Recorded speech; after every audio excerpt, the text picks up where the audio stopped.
Sean Eardley, it's great to see you. The new Llandudno manager. That also means, of course, you've just left Caernarfon. How big a decision was that for you?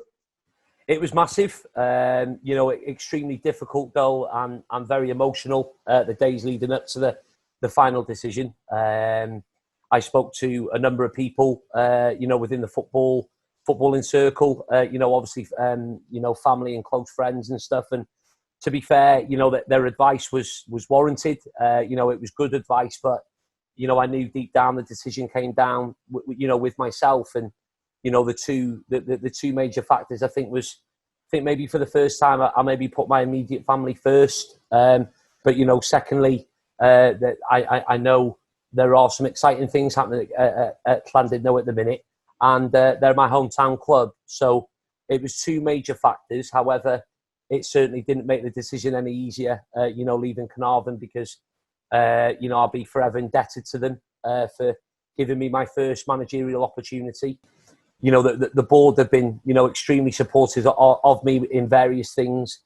But, the players and the fans were just, unbelievable. We went up and, your esteemed colleague likened us to relegation fodder without naming any names. But, in fairness, we turned that into a positive. We wanted to prove people wrong. And the boys, they defied expectation. They were absolutely first class with me, with a couple of notable scouts along the way.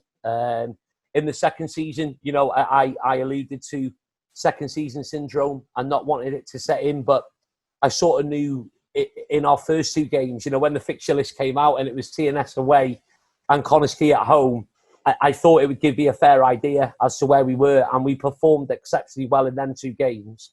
And, unfortunately, due to the pandemic, the season was cut short, but we honestly felt we were in a really good position. Our second top six finish in a semi-final of a Welsh Cup, which would have been an unbelievable time for the fans. But the fans have been brilliant. I've had a lot of individual messages off them.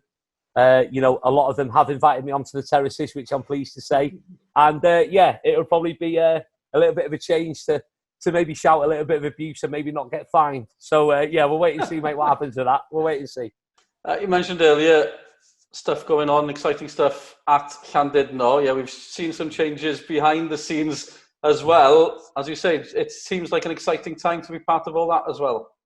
Yes, it does. I presented to the board, and, a couple of the board members I played with, back in my playing days at Llandudno. Obviously, times moved on from that.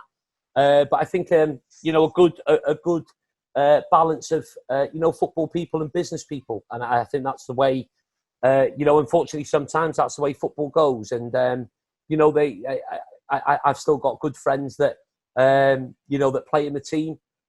It's my hometown club. I want to see them doing well. Because you mentioned you played for them. You were part of the managerial team when they were in the Welsh Prem, got to Europe, so you know exactly what the club can achieve, I guess. Yeah, it was quite funny at the time. The first time I went back there with Caernarfon, with Ewan, was a Nathaniel NG Cup game, and they had a picture in the background of the club shop from the season before. It was when we scored the last minute winner against Newtown. I think it was Lewis Buckley. And right in the middle was just my mugshot, with Danny Hughes and a few of the other players. So it was quite unusual, really, going in a Caernarfon tracksuit, but obviously like my mug being there, it's a wonder why the shop sales and stuff were low, because obviously my mugshot was in the window. But yeah, it's a club that, is close to my heart. When I was released from Oldham at 19, like I said earlier, due to the heart condition, Llandudno gave me an opportunity. Luckily, my condition was controlled in a way that I could play part-time football and keep myself active. I spent 2 years there. Was made club captain. We won a couple of North Wales Coast Cups, as it was along the way, and a League Cup as well. It's a fantastic time at the football club, Dull, and the European adventure, something I'll never forget.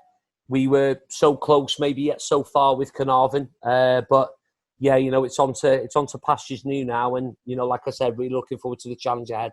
You created something special at the Oval. Well, I was there before you arrived. It's a special club, Carnarvon, but can you recreate some of that? Can you take a little bit of that to Llandudno now? Will we see you with a sombrero, getting the fans going as well? What's the plan, John?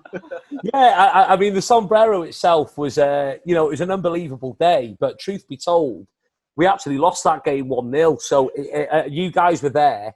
And off camera, I just went into the biggest sulk because we were really good second half. I remember Noah Edwards hitting the post. We had 1 or 2 half chances. And we'd lost the game 1-0. So obviously the boys just ran over to the fans, realised that Kay McLagan had scored the penalty for Barry, which meant that we finished 4th. But I was just in a funk. I was in an absolute sulk. But yeah, I mean, obviously that day I got the package through Amazon or whatever it was on the Thursday, and I was like a kid at Christmas. I couldn't wait. No one knew. Obviously, I think you and OTJ were just speaking over it. Like, to be fair, and then I come out in the in whatever it was, like the hat and the cigar and things like that. So yeah, hopefully if the time calls for it, absolutely. So I remember walking past Alan Bickerstaff and the management.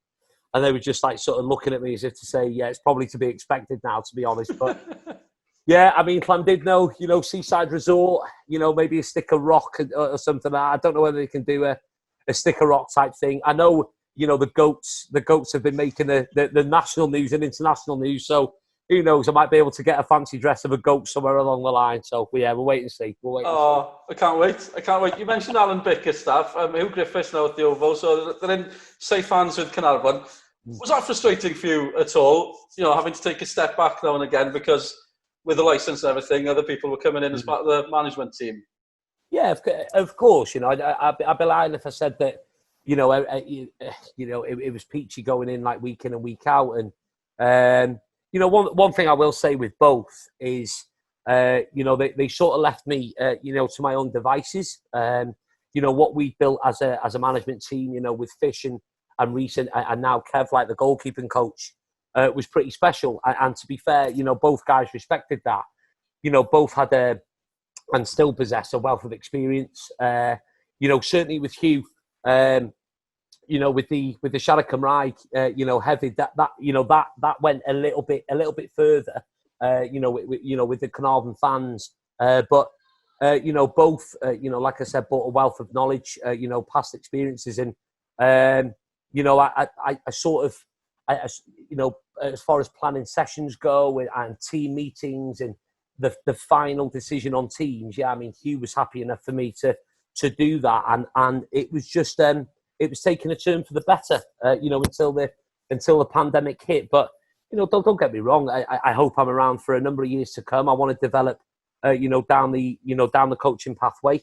I was unfortunately refused, my application back in January for the pro license. So, who knows? That opportunity might arise. And yeah, to develop not just as a coach but as a person. It's something that I'm looking forward to in the future.